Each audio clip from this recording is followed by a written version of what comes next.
Hola, yo soy Mishu Milu y hoy estamos en un nuevo video, el mes de October. Así que vamos con el video.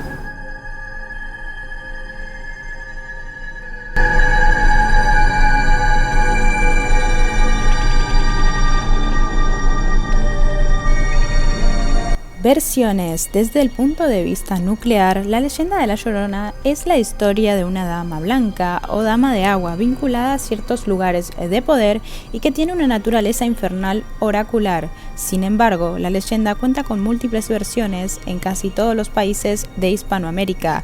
Esto ocurre porque posee un ecotipo polifocalizado.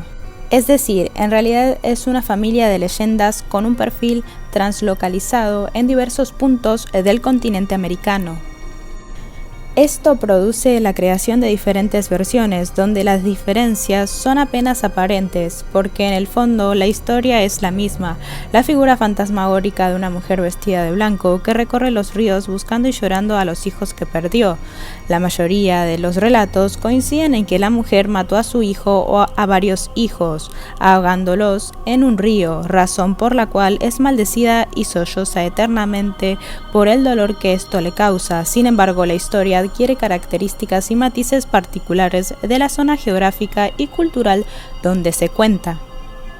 Los elementos más constantes son la mujer de largos cabellos negros, el grito desgarrador, el vestido blanco y el agua. Más que una leyenda, se podría hablar de la existencia de una multitud de leyendas de La Llorona, que se van ramificando a lo largo y ancho del continente, producto de los localismos y de diversos aspectos del folclore de cada país. Esto también hace que surjan una serie de personajes legendarios en los cuales la prosopografía, esto es, la descripción del personaje, es intercambiable con la historia de La Llorona. De esa forma, por un proceso de transpersonificación del personaje, en una historia la leyenda de La Llorona se parece a la de la Tule Vieja o la de la Tarumama y explica por qué a veces La Llorona hace en un relato cosas que hacen la Cegua o la Sayona, o porque personajes de un mismo país como la Calchona, la Viuda y la Pucuyén tienen trasfondos concomitantes muy similares. La literatura, el arte y la cultura mediática moderna permiten que se sigan construyendo nuevas versiones de la leyenda. Sin embargo, en estas versiones más modernas, la historia de La Llorona ha pasado del relato folclórico al campo de la leyenda urbana, donde predomina una visión más mediática y moderna, llena de truculencias y efectismos macabros, dejando de lado el simbolismo con el fin último de generar un impacto más visceral. Relato de origen. Maldita seas. Los espíritus malignos te perseguirán siempre y vivirás miles de años llorando tu desgracia, por ejemplo de las hijas que manchan la frente de sus padres. Maldición sobre ti. Margarita Castro Rawson, La Llorona. En versiones de México y Centroamérica es común que los relatos de origen de La Llorona mencionen su etnia, su linaje, su situación económica, su nombre, el del esposo y hasta el de hijo o hijos. Generalmente, el relato es situado en la época inmediata a la conquista española, en los primeros años de la colonia, aunque en otras versiones, en épocas más recientes, la mujer puede ser una indígena, una mestiza o una española amante de un conquistador español o un señor de alta alcurnia. En México, esta indígena llamada Luisa se enamora de don Nuño de Montes Claros, que la abandona y ella en venganza apuñala a los 3 hijos que tuvieron. La mujer es quemada o colgada y se convierte en La Llorona que vaga por las calles de la Ciudad de México llorando su tragedia. En Guatemala, La Llorona toma el nombre de María y es el alma en pena de una mujer de origen criollo, descendiente de españoles o mestiza de un estrato socioeconómico alto, quien engaña a su esposo con un mozo de la hacienda, quedando embarazada, por lo que decide ahogar a su hijo de nombre Juan de la Cruz, con la consecuente maldición. En Guatemala también cuentan que mientras más cerca se escucha sus gritos es porque más lejos se encuentra, y mientras más lejos se escucha es señal que está pasando más cerca de la persona que escucha el llanto. La geografía de la región juega un papel en las características de la leyenda. La presencia del agua está presente en casi todas las versiones, a veces asociada a sitios específicos relevantes de cada país. En México, los hechos ocurren en el lago de Texcoco, en Costa Rica, en el río Grande de Tárcoles, en Uruguay, en el lago del Parque Rivera, en Montevideo. La escena puede ocurrir en las grandes ciudades, México, Montevideo, Lima, o en ambientes y épocas campesinas y rurales.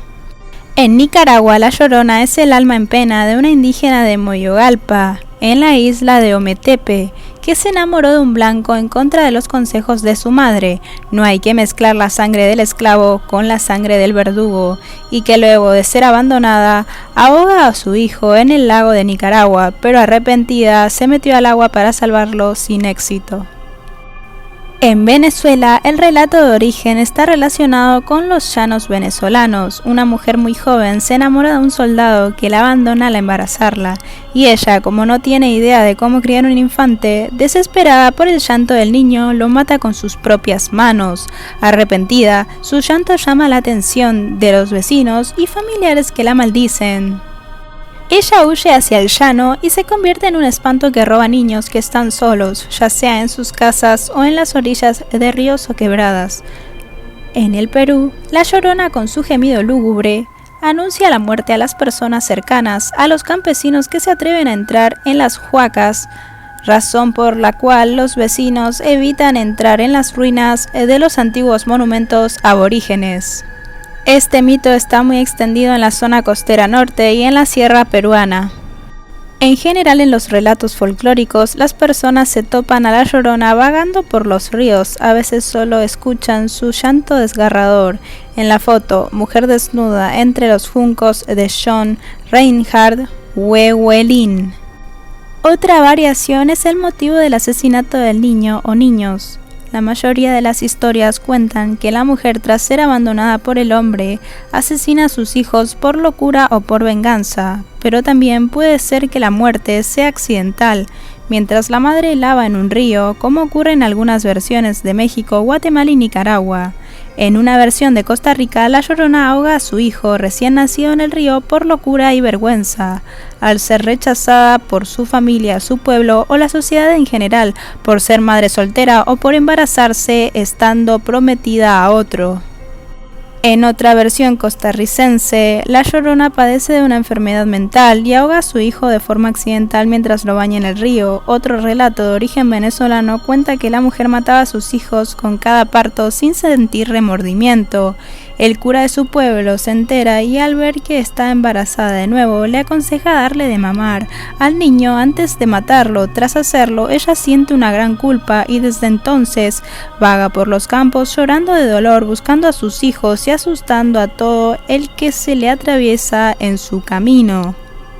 En Uruguay, la Llorona y su hijo se ahogan por accidente en el lago del Parque Rivera, uno de los más importantes de Montevideo, en una noche tormentosa. Incluso hay relatos donde el elemento de los niños está ausente, como ocurre en otra leyenda de Uruguay que atribuyen el origen de la Llorona al asesinato de esta y de su esposo por unos ladrones que arrojan sus cuerpos al mismo lago, razón por la cual se escuchan llantos en el sitio en ciertas épocas del mes. El asesino de los hijos también puede variar. La mayoría de las veces, la Llorona es la asesina de sus hijos, pero hay versiones donde estos mueren a manos de otros. En Costa Rica, la Llorona es una indígena muy hermosa, hija de un rey huetar, la cual se enamoró de un conquistador español, con el que se veía a solas en lo alto de una cascada. Queda embarazada y da a luz un hijo, que es asesinado por el padre de la mujer, arrojándolo de lo alto de la catarata. Maldecida por el padre, vaga eternamente por las orillas de los ríos buscando a su hijo perdido, perseguida por los espíritus malignos y llorando su desgracia. Desde entonces, los viajeros que atraviesan los bosques en las noches calladas cuentan que en la vera de los ríos se escuchan ayes quejumbrosos, desgarradores y terribles que paralizan la sangre. Es la Llorona que busca a su hijo y cumple la maldición de su padre. En Puerto Rico, la leyenda de la Llorona se mezcla con la del fantasma de la curva. En este país, según la tradición oral, en el puente de las Calabazas se aparece una mujer pidiendo que la lleven. Aunque la ignoren, aparece repentinamente dentro del automóvil. Se cree que es el alma de una mujer que vaga buscando a su hijo.